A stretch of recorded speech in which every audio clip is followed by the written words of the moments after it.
नमस्कार दोस्तों। अब अपन बात करते हैं ऑर्गेनिक केमिस्ट्री के नेक्स्ट टॉपिक एल्डोल कंडेंसेशन के बारे में। एल्डोल कंडेंसेशन क्या होता है कि एक एल्डिहाइड या कीटोन मतलब कार्बोनिल कंपाउंड होगा, वो खुद ही के साथ रिएक्शन करके पहले खुद का न्यूक्लियोफाइल बनाएगा। न्यूक्लियोफाइल कैसे बनेगा वो अपन देखेंगे, और फिर खुद के दूसरे मॉलिक्यूल के साथ में उसी मॉलिक्यूल या हो सकता है उसके जैसा कोई दूसरा होगा कार्बोनिल कंपाउंड ही, उसके साथ रिएक्शन करके एल्डोल बनाएगा। इसमें क्या होता है, अगर रिएक्शन की बात करें तो the carbonyl compound having alpha hydrogen in the presence of alkali और डाइल्यूट एसिड, मतलब वो कार्बोनिल कंपाउंड का मतलब एल्डिहाइड या कीटोन किसकी प्रेजेंस में, जिनके पास अल्फा हाइड्रोजन होता है। तो अल्फा हाइड्रोजन और बीटा हाइड्रोजन की अपन बात करेंगे। अल्फा कौन अल्फा हाइड्रोजन होता है, कौन सा अल्फा कार्बन होता है। In the presence of alkali, alkali मतलब बेसिक मीडियम, और डाइल्यूट एसिड का मतलब HCl होगा, H2SO4 होगा, लेकिन वो डाइल्यूट होगा, तनु होगा, उसकी जो मोलिरिटी है वो बहुत कम होगी। एल्कली का मतलब अन्य हो सकता है, की हो सकता है। अंडरगोज सेल्फ कंडेंसेशन, खुद का पहले न्यूक्लियोफाइल बनेगा और खुद के दूसरे मॉलिक्यूल के साथ में रिएक्शन करके अपने को क्या देगा, beta hydroxy carbonyl compound. Beta hydroxy carbonyl compound को ही अपन एल्डोल बोलते हैं। अगर एल्डिहाइड लिया है तो एल्डोल बनेगा, अगर कीटोन लिया है तो कीटोल बनेगा। Which on the heating loss H2 molecule and given alpha beta unsaturated carbonyl compound. अगर इसको अपन फर्दर हीट करेंगे तो H2 बाहर निकल जाएगा, पानी बाहर निकल जाएगा और अनसैचुरेटेड कार्बोनिल कंपाउंड मिलेगा। अगर अपन हीट नहीं करते हैं तो जो अपने को एल्डोल बिना है वो भी स्टेबल होगा। वो ऑप्शनल स्टेप होता है कि अगर आप हीट करके पानी बाहर निकालना चाहते हैं तो अनसेचुरेटेड कंपाउंड अपने को मिल जाएगा। अगर रिएक्शन की बात करें तो अपने पास एक एल्डिहाइड होगा, जैसे यहाँ पे एसिटाल्डिहाइड है, दूसरे एसिटाल्डिहाइड के साथ रिएक्शन करेगा। या तो हो सकता है डाइल्यूट एसिडिक मीडियम में, H+ लिया है मैंने, हो सकता है डाइल्यूट बेसिक मीडियम में, एल्कली मीडियम में रिएक्शन करके क्या बनाएगा। अगर अपन इसकी प्रेजेंस में बात करें, इसके रिस्पेक्ट में बात करें, तो ये पहला कार्बन होगा वो होगा अल्फा कार्बन, और दूसरा कार्बन होगा वो होगा बीटा कार्बन। इसकी बीटा कार्बन के ऊपर जो पोजीशन है उसको बीटा पोजीशन बोलेंगे, और उसके ऊपर कोई ग्रुप जुड़ा है तो OH जुड़ा है, हाइड्रोक्सी ग्रुप जुड़ा है, बीटा हाइड्रोक्सी है तो इसको अपन बोलते हैं बीटा हाइड्रोक्सी।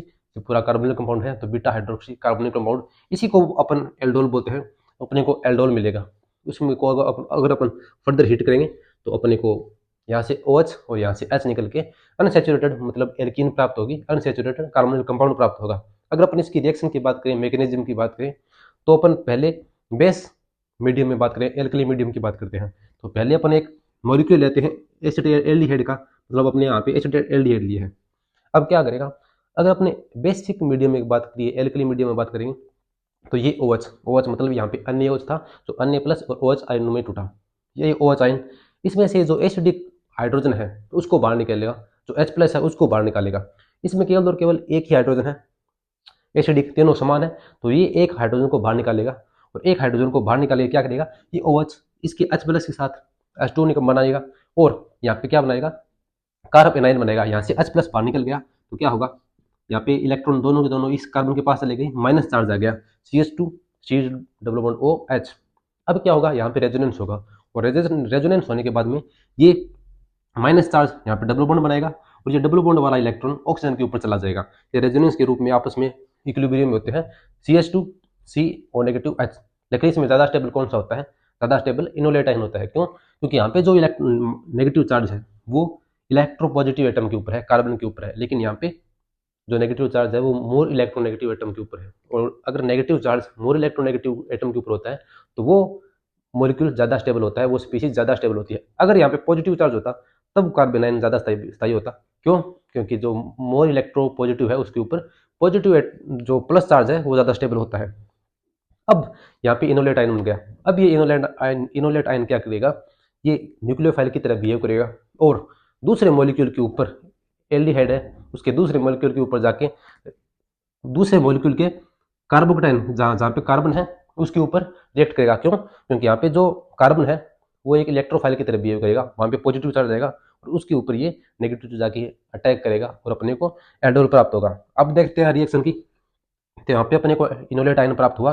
अब ये न्यूक्लियोफाइल की तरह बिहेव करेगा, ये न्यूक्लियोफाइल की तरह बिहेव करेगा, तो इसके इलेक्ट्रॉन है हो जाएंगे ऑक्सीजन माइनस ऑक्सीजन के ऊपर, और इसके ऊपर प्लस चार्ज आएगा तो ये इसके ऊपर अटैक करेगा। फिर क्या होगा ये अटैक करेगा यहाँ से, ये डबल बॉन्ड है ना, यहाँ से अटैक करेगा और बॉन्ड बनाएगा CH2 CH और OH, ये वापस यहाँ पे आ जाएगा C डबल बॉन्ड OH। अब क्या होगा, अपन डाइल्यूट मीडियम लिया है, डाइल्यूट H प्लस लिया है, डाइल्यूट एसिड लिया है। डाइल्यूट का मतलब उसमें पानी की मात्रा बहुत ज़्यादा है। अब उस पानी में से एक वाटर का मॉलिक्यूल आएगा और इसके ऑक्सीजन ओ नेगेटिव को एक हाइड्रोजन देगा, एक H प्लस देगा, और क्या होगा कि यहाँ पे OH बन जाएगा। तो यहाँ पे OH बन जाएगा, O माइनस का OH बन जाएगा और OH वापस बाहर निकल जाएगा। OH बाहर निकल गया मतलब यहाँ पे H, पहले OH अपने डाला था, बेस डाला था, वापस अपने को OH मिल गया। तो मतलब यहाँ पे जो मीडियम है एल्कली और एसिडिक मीडियम, वो एक कैटलिस्ट की तरह बिहेव करते हैं। मतलब जितना आपने डाला था वापस उतना का उतना मिल गया। H2 को यूज हुआ है क्योंकि H2 अपने पास डाइल्यूट मीडियम है, तो डाइल्यूट के लिए अपन डाइल्यूट है तो अपन सीधी सी बात है कि अपने पास वाटर बहुत ज़्यादा मात्रा में है, एक्सेस में है। अपने को OH वापस मिल गया और बन गया CH3 CHOH CH2 CHO। इसको अपन बोलते हैं alpha beta hydroxy carbonyl compound. यही अपना एल्डोल है। अगर अपन बात करें प्रोडक्ट की तो अपना नॉर्मली प्रोडक्ट ये होगा। अगर अपन इसको फर्दर हीट करते हैं, फर्दर हीट करने के बाद में यहाँ से OH और यहाँ से H बाहर निकलेगा H2O के रूप में।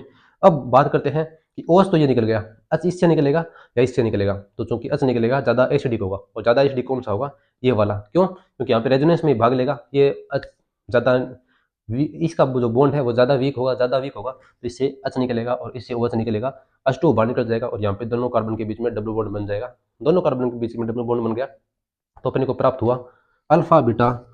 ये है अल्फा पोजीशन, ये है बीटा पोजीशन।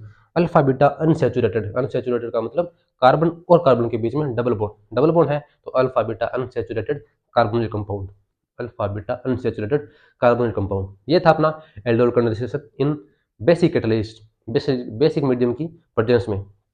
अगर अपन एसिड कैटलिस्ट की बात करें तो इसमें क्या होगा, अपन एसिड डालेंगे, डाइल्यूट एसिड हो सकता है HCl, H2SO4, कुछ भी होगा। अगर अपन HCl डालेंगे तो क्या होगा, ये H प्लस इसके ऑक्सीजन के पास में जो इस बॉन्ड के इलेक्ट्रॉन आएंगे उसके पास जाएगा, और यहाँ पे अपने को OH प्लस डबल बॉन्ड, अब डबल बॉन्ड के इलेक्ट्रॉन इसके पास आएंगे तो क्या होगा कि ये यहाँ पे जो एसिडिक मीडियम है H वाला, जो एसिडिक प्रोटॉन है वो यहाँ पे आएगा, और H प्लस अपने को CH2 CH और OH यहाँ पे होगा, और H प्लस अपने को वापस बाहर निकल जाएगा। ठीक है, H प्लस के रूप में। ये बना है इनोल। इनोल कैसे, ये डबल बॉन्ड के लिए अपन लगाते हैं इन, और OH के लिए लगाते हैं अपन OL, तो हो गया इनोल।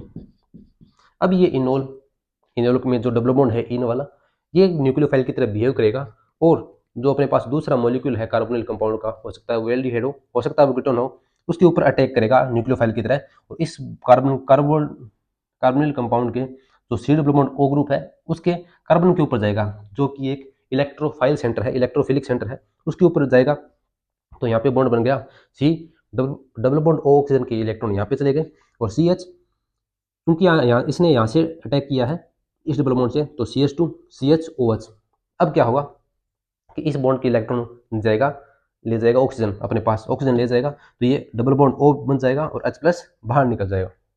सॉरी, ये जो H प्लस है वो इस H के पास जाएगा, इस O के पास जाएगा, इस O के पास जाएगा, तो अपने को क्या प्राप्त होगा, CH3 CHOH CH2 CHO। इसको अपन बोलते हैं बीटा, ये है alpha beta hydroxy carbonyl compound. अपने को ये नहीं लिखना कि कौन सा एल्डिहाइड है, उस कार्बोनिल कंपाउंड से काम चल जाएगा। अब क्या करना है अपने को कि एसिडिक मीडियम है, इसमें H प्लस आएगा, H प्लस क्या करेगा, इस OH के साथ जुड़ेगा। इस OH के साथ क्यों जुड़ेगा, क्योंकि अगर इस OH के साथ जुड़ेगा तो H2O बन जाएगा, और H2O एक अच्छा लिविंग ग्रुप होता है। इस लिविंग ग्रुप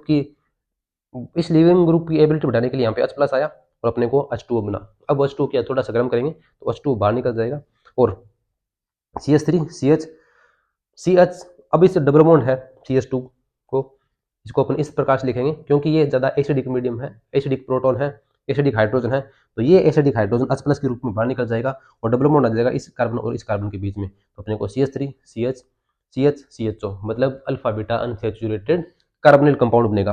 कैसे, ये अल्फा बीटा डबल बॉन्ड है अल्फा और बीटा पोजीशन के बीच में, तो अपने पास मिलेगा alpha beta unsaturated carbonyl compound.